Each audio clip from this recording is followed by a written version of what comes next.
नमस्कार दोस्तों। Welcome to my YouTube channel that is Radio Beats Gyan. मैं हूं आपकी friend doctor Shilpi Goyal the radiologist.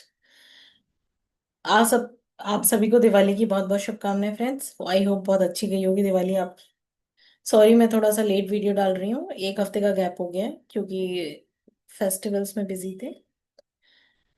तो जो मेरे पिछले वीडियोस थे उसमें एक व्यूअर मैम का कमेंट आया था कि मैं फीटल हार्ट रेट पर एक वीडियो बनाऊं, तो उनकी उस डिमांड को ऑनर करते हुए इस वीडियो में हम बात करेंगे fetal heart rate in pregnancy. मतलब प्रेगनेंसी में बच्चे के दिल की धड़कन कितनी होनी चाहिए, इस बारे में बात करेंगे। अगर वो कम या ज्यादा है तो उसका क्या मतलब निकलता है और क्या क्या सावधानियां बरतनी चाहिए। और अगर कम या ज्यादा है तो परेशान होने की जरूरत है नहीं। आज का टॉपिक हमारा ये है फ्रेंड्स।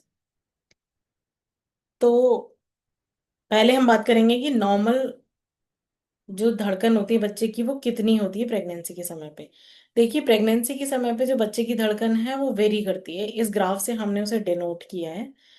तो जनरली जब बच्चा 6 हफ्ते का हो जाता है, जब अंदर जो पेट में गर्भ है, जो प्रेगनेंसी है वो जब 1.5 महीने के करीब 6 हफ्ते का हो जाता है, तब आपको बच्चे की धड़कन पता चलने लगती है अल्ट्रासाउंड में। वो भी जो वेजाइना के थ्रू अल्ट्रासाउंड किया जाता है, ट्रांस वेजाइनल अल्ट्रासाउंड में, उसमें पता चलता है। ट्रांस एब्डोमिनल में तो और 1 हफ्ते 10 दिन बाद पता चलता है। तो सबसे पहले जब आप बच्चे की धड़कन अल्ट्रासाउंड में पिकअप कर सकते हैं वो टाइम होता है 6 हफ्ते का। और उस टाइम पे जो मिनिमम धड़कन है बच्चे की वो 100 बीट्स पर मिनट होनी चाहिए। मिनिमम जो है वो 100 बीट्स पर मिनट 6 हफ्ते पे होनी चाहिए, जब पहली बार धड़कन आपको पता चलनी शुरू होती है अल्ट्रासाउंड में।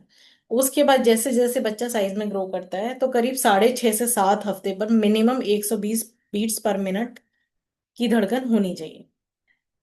मतलब मैंने बताया 6 हफ्ते में मिनिमम 100 बीट्स पर मिनट, 6.5 से 7 हफ्ते में मिनिमम 120 बीट्स पर मिनट होनी चाहिए। उसके बाद ये धड़कन काफी बढ़ती है और 9 से 10 हफ्ते में ये धड़कन करीब हो जाती है आपकी 170 बीट्स पर मिनट की हो जाती है। 9 से 10 हफ्ते में ये जो धड़कन होती है वो करीब 170 बीट्स पर मिनट की हो जाती है। उसके बाद ये धीरे धीरे डिक्लाइन करना शुरू करती है, तो करीब 14 हफ्ते पे ये हो जाती है 150 के आसपास। और उसके बाद जैसे जैसे टर्म आता है तो जो धड़कन होती है करीब 120 से 160 हो जाती है 14 हफ्ते के बाद, जब तक आपकी डिलीवरी नहीं होती तब तक। अगर हम मोटी मोटी नॉर्मल रेंज की अगर हम बात करते हैं तो धड़कन नॉर्मली 110 से 180 या 170 तक नॉर्मल हम कहते हैं। अगर 110 से नीचे है तो इसको हम मानते हैं ब्रेडिकार्डिया है, मतलब धड़कन कम चल रही है, जिसको हम अपनी मेडिकल लैंग्वेज में ब्रेडिकार्डिया कहते हैं। और अगर 180 के ऊपर धड़कन चल रही है बच्चे की तो उसको कहते हैं टैकीकार्डिया, मतलब धड़कन ज्यादा तेज चल रही है, नॉर्मल से ज्यादा तेज। तो जो रेंज है बच्चे की धड़कन की, नॉर्मल रेंज है 110 से 170, या ये कह सकते हैं 110 से 180। 180 के ऊपर भी एबनॉर्मल है और 110 के नीचे भी एबनॉर्मल है। अब बात आती है कि हम बच्चे की धड़कन नापते कैसे अल्ट्रासाउंड में। तो उसका डिफरेंट डिफरेंट प्रोसीजर होता है दोस्तों। जो अर्ली प्रेगनेंसी होती है, मतलब अर्ली प्रेगनेंसी हम नाम देते हैं शुरू के 3 महीने, फर्स्ट ट्राइमेस्टर। फर्स्ट ट्राइमेस्टर में हम एम मोड से धड़कन नापते हैं, जैसे इस केस में मैंने दिखाने की कोशिश की है। ये जो काला रंग से आपको दिख रही है ये जेस्टेशनल सैक है या थैली है जिसमें बच्चा रहता है। और ये छोटा सा सफेद सफेद जो स्ट्रक्चर है बच्चा है। इसमें हमने धड़कन एम मोड से नापी है तो हार्ट बीट करीब आ रही है 122 बीट्स पर मिनट। और ये जो प्रेगनेंसी थी करीब 6.5 हफ्ते की थी, तो ये नॉर्मल हार्ट बीट है, बच्चे की नॉर्मल धड़कन है। अब जैसे जैसे प्रेगनेंसी आगे बढ़ती है तो हम उसे पल्स वेव डॉपलर से नापते हैं। इस केस में बच्चा बड़ा है, 3 महीने से बड़ा बच्चा है, तो इसमें हमने उसको पल्स वेव डॉपलर से उसकी धड़कन नापी है। तो ये बात हो गई दोस्तों नॉर्मल रेंज की, कि मोटा मोटा 110 से 180 होती है। उसके बाद आगे हम बात करते हैं अगर बच्चे की धड़कन गड़बड़ है, मतलब 110 के नीचे या 180 से ज्यादा है, उस बारे में बात करते हैं।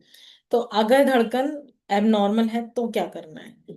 अब पहली चीज हमने इसको ऐसे डिवाइड किया है, अर्ली प्रेगनेंसी और लेट प्रेगनेंसी। अर्ली प्रेगनेंसी मतलब शुरू के 3 महीने, जब बच्चा बहुत ही स्मॉल है साइज में। तो उस टाइम पे अगर धड़कन आपकी 110 से नीचे है, अगर 90 या 100 के नीचे धड़कन है, तो ये माना जाता है कि प्रेगनेंसी लॉस होने के चांसेस इस केस में रहते हैं, मतलब अबॉर्शन होने के चांसेस रहते हैं अगर ब्रेडिकार्डिया है अर्ली प्रेगनेंसी में। मतलब धड़कन आपकी 100 के नीचे है तो रिस्क होता है कि अबॉर्शन हो सकता है। जैसे इस केस में हमने दिखाने की कोशिश की है,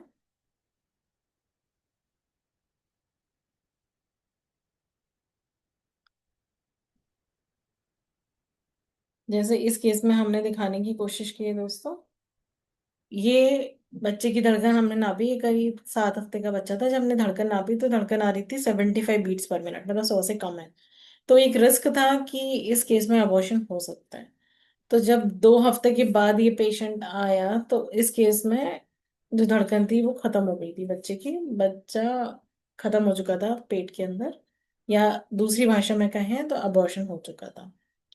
तो इसलिए अगर अर्ली प्रेगनेंसी में शुरू के 3 महीने में धड़कन 100 से कम है तो ये एक ओमिनस साइन माना जाता है, एक एबनॉर्मल फाइंडिंग मानी जाती है। दूसरी तरफ अगर अर्ली प्रेगनेंसी में टैकीकार्डिया है, मतलब हार्ट बीट 180 के ऊपर चल रही है, तो इसका कुछ खास सिग्निफिकेंस नहीं देखा गया है अब तक जो भी स्टडीज हुई हैं उसमें। मतलब बच्चे की ग्रोथ पे भी उसका कोई खास असर नहीं पड़ता है और ना ही अबॉर्शन में उसका कोई खास रोल होता है। अगर ब्रेडिकार्डिया है, मतलब 100 के नीचे धड़कन चल रही है, तो ये एक ओमिनस फाइंडिंग अर्ली प्रेगनेंसी में मानी जाती है। ये तो बात हो गई दोस्तों ब्रेडिकार्डिया की, जब धड़कन कम चल रही है बच्चे की।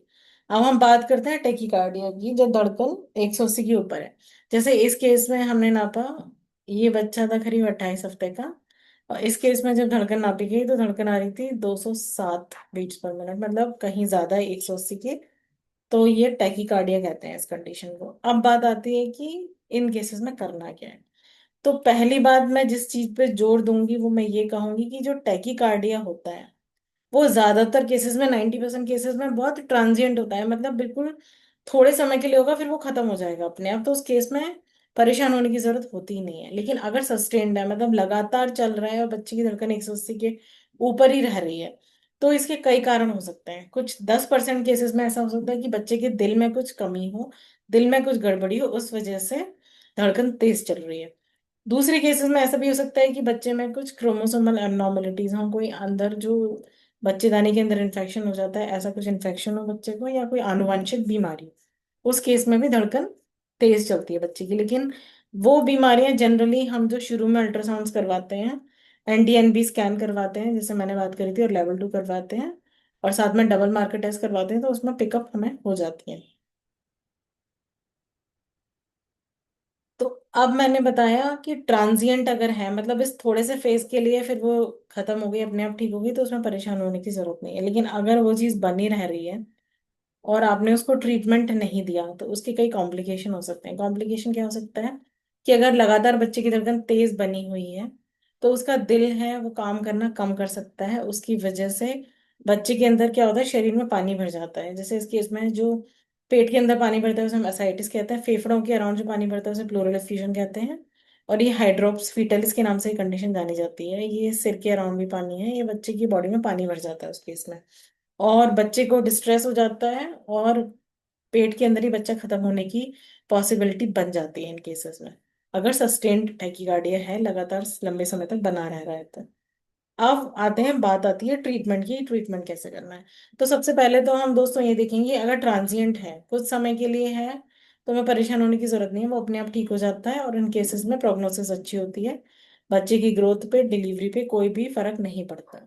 अब बात आती है सस्टेन्ड की, कि लगातार धड़कन 180 के ऊपर बनी रह रही है, तो हमें क्या करना है। पहली चीज तो हम फीटल इको करते हैं। फीटल इको में क्या होता है दोस्तों, ये एक जांच है, एक तरह का अल्ट्रासाउंड है जिसमें बच्चे के दिल को जांचा जाता है। तो हाँ, अगर बच्चे के दिल में कोई खराबी नजर आती है तो इसका इलाज होता है। तो सबसे पहली चीज, अगर सस्टेन्ड टैकीकार्डिया में मिल रहा है तो सबसे पहले हम फीटल इको करवाएंगे, उसमें जो गड़बड़ी मिलती है उस हिसाब से इलाज होता है। और दूसरी बात, अगर 10% केसेस में ऐसा होता है कि दिल में गड़बड़ी होती है, बाकी केसेस में अगर आपको दिल में गड़बड़ी नहीं मिली, अब क्या करना है आगे। तो अब जो ट्रीटमेंट है वो डिपेंड करेगा कि पीरियड ऑफ जेस्टेशन क्या है, बच्चे का स्टेटस क्या है, बच्चे को डिस्ट्रेस तो नहीं हो रहा, और टाइप किस तरह का धड़कन जो बढ़ी हुई है वो किस तरीके की है। इसको हम अरिथमिया के नाम से भी जानते हैं, जो जो दिल की रिदम है वो डिस्टर्ब हो जाती है। तो अगर मान लीजिए बच्चा पूरी तरह से मैच्योर हो चुका है, हम मेडिकल साइंस में ये मानते हैं, जब 37 वीक्स मतलब 37 हफ्ते की प्रेगनेंसी हो जाती है, 37 वीक्स की प्रेगनेंसी हो जाती है, तो बच्चा मैच्योर हो जाता है, उसके जो फेफड़े हैं वो भी पूरी तरह से विकसित हो जाते हैं, तो उस केस में अगर आपको टैकीकार्डिया मिल रहा है, मतलब बच्चे की धड़कन सामान्य से ज्यादा तेज चल रही है, तो उस केस में आप डिलीवरी करवा सकते हैं। चाहे वो सीजेरियन सेक्शन के माध्यम से करवाएं, चाहे नॉर्मल डिलीवरी करवाएं, वो सिचुएशन पर डिपेंड करेगा। लेकिन अगर प्रेगनेंसी पूरा मैच्योर हो चुकी है, तो उस केस में जो 37 हफ्ते पे हो जाती है, उस केस में आप डिलीवरी कर सकते हैं। दूसरी बात आती है, अगर प्रेगनेंसी 37 हफ्ते से कम है, तो उस केस में क्या करना है। उस केस में सस्टेन टैकीकार्डिया है, बच्चे को डिस्ट्रेस भी हो रहा है, तो उस केस में हम करते हैं कि कुछ ऐसी दवाइयां देते हैं माँ को। और वो दवाइयां जो प्लेसेंटा है, जिससे बच्चा और माँ जुड़े रहते हैं, तो प्लेसेंटा को क्रॉस करके बच्चे के पास चली जाती हैं, बच्चे के खून में चली जाती हैं। और बच्चे का जो दिल की धड़कन है वो ठीक हो जाती है उन दवाइयों के माध्यम से। तो मेन सबसे पहली चीज तो ये है कि परेशान नहीं होना है, क्योंकि मैक्सिमम केसेस में वो ट्रांजिएंट होती है, और बाकी केसेस में डिपेंडिंग अपॉन सिचुएशन दवाइयाँ दी जाती हैं या फिर डिलीवरी कराई जाती है। वो डिपेंड करता है कि प्रेगनेंसी कितने समय की है। अब बात आती है टेक होम मैसेज। आज हमने क्या बात की उस बारे में एक ब्रीफ मैं आपको फिर से करने जा रही हूँ। तो आज का कंक्लूजन हमारा ये निकलता है। आज हमने बात की है बच्चे के दिल की धड़कन के बारे में, जो हम अल्ट्रासाउंड में देखते हैं, जो पेट के अंदर बच्चा रहता है। तो जैसा मैंने बताया, नॉर्मल रेंज होती है 110 से लेकर के 180। अगर 110 के नीचे है धड़कन अर्ली प्रेगनेंसी में, तो उसे एबनॉर्मल माना जाता है, क्योंकि प्रेगनेंसी लॉस के और अबॉर्शन के चांसेस रहते हैं। इसको कहते हैं ब्रेडिकार्डिया, अगर 110 से कम है धड़कन। और अगर धड़कन 180 से ज्यादा है, जिसको हम कहते हैं टैकीकार्डिया, उसमें ज्यादातर केसेस में परेशान होने की जरूरत नहीं होती, क्योंकि वो अपने आप ठीक हो जाती है। लेकिन अगर वो बनी रहती है परेशानी, तो आगे इन्वेस्टिगेशन कराना है और उसका अकॉर्डिंगली ट्रीटमेंट हो जाता है। तो ये थी फ्रेंड्स बात फीटल हार्ट रेट के बारे में। इसी तरीके के और वीडियो के अपडेट प्राप्त करने के लिए प्लीज मेरे चैनल को सब्सक्राइब करिए, शेयर करिए, लाइक करिए और कमेंट्स करिए। और अगर आप किसी और टॉपिक पे वीडियो चाहते हैं, तो प्लीज़ ज़रूर बताएं। मेरी पूरी कोशिश रहेगी उन टॉपिक्स में मैं वीडियो लेकर आऊँ। प्लीज़ कमेंट ज़रूर कीजिए। Thank you so much friends.